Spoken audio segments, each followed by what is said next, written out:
How you doing, guys? Forever Ghost Dog here.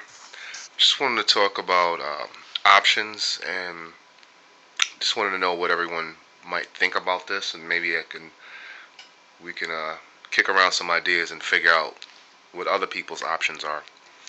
I have a exhibit stove, which I only use. That'll probably be something last resort. And one thing I've realized about that is that with exhibit stoves, they work out really good. They do have decent burn time for you know anything dehydrated, but a lot of people, I've never seen anyone use a fire starter on these.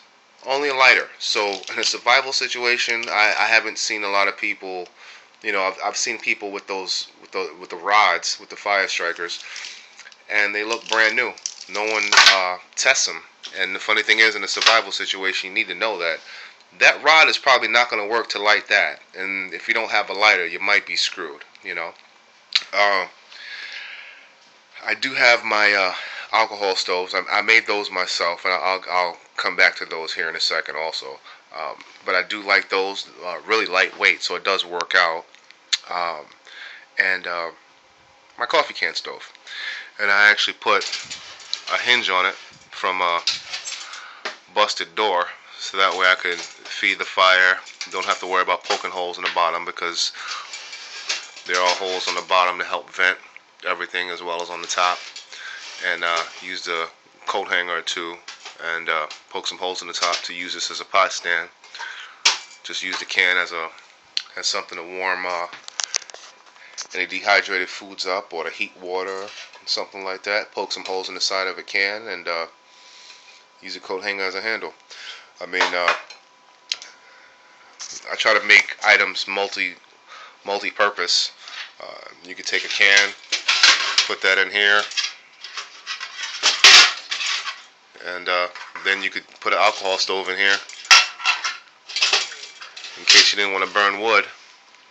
Uh, Close it up and you're good to go. Same principle. Just make sure you have a cloth because they get dirty pretty quick.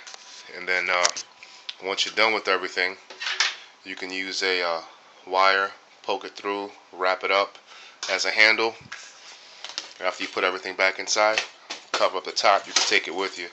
Um, Something like this, if I was bugging in, it'd make more sense. Or if that's enough room in the back of a car going to a secondary bug out location, it'll make a lot more sense because after a while, denatured alcohol, a few tablets do run out. Uh, as you can see, I don't have a propane stove here because I also try to think about things too. What if it's a situation where there's no electricity, cars don't start, some type of EMP scenario, or you're trying to be quiet? Uh, will you be able to sacrifice the weight and the space of, uh, for those containers?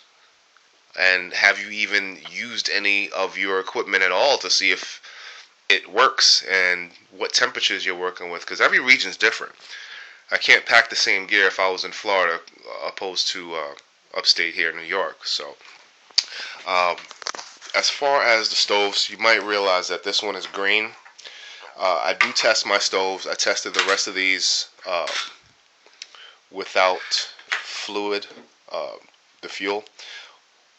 I usually put food coloring in it because at first glance they could look like water or alcohol. The last thing you want someone to do is drink that, or kids get around it. Usually if someone sees something green, uh, they'll think twice about it at least, or at least ask questions, especially if there's children around. If the kids see something blue or orange or something like that, they might think it's some type of juice or something like that and mistakenly hurt themselves. So I try to go with a color that would pretty much stand out so people will ask questions about it at least. I made these.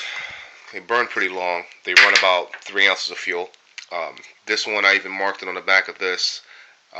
Max 4 ounces, 40 minutes for 4 ounces. So, and that's taken into account also 2 minutes to get the stove primed. So keep that in mind. I actually like this one out of all of them because these are all soda cans that you've probably seen on YouTube already. And I used a dollar store um, aluminum water bottle. And the thing is, I like this because if this is in your pack, it won't bend. Where you can step on this and you're done. Then what do you do as far as survival? Uh, I just wanted to throw that out there. Just want to know what ideas do you guys have, or if it was a situation where you did have to leave, what would you do for cooking or anything like that, or what would your options be, or maybe you guys have some other ideas as far as what you would use to prepare food, and things of that nature. All right. Thanks a lot, guys. Stay safe.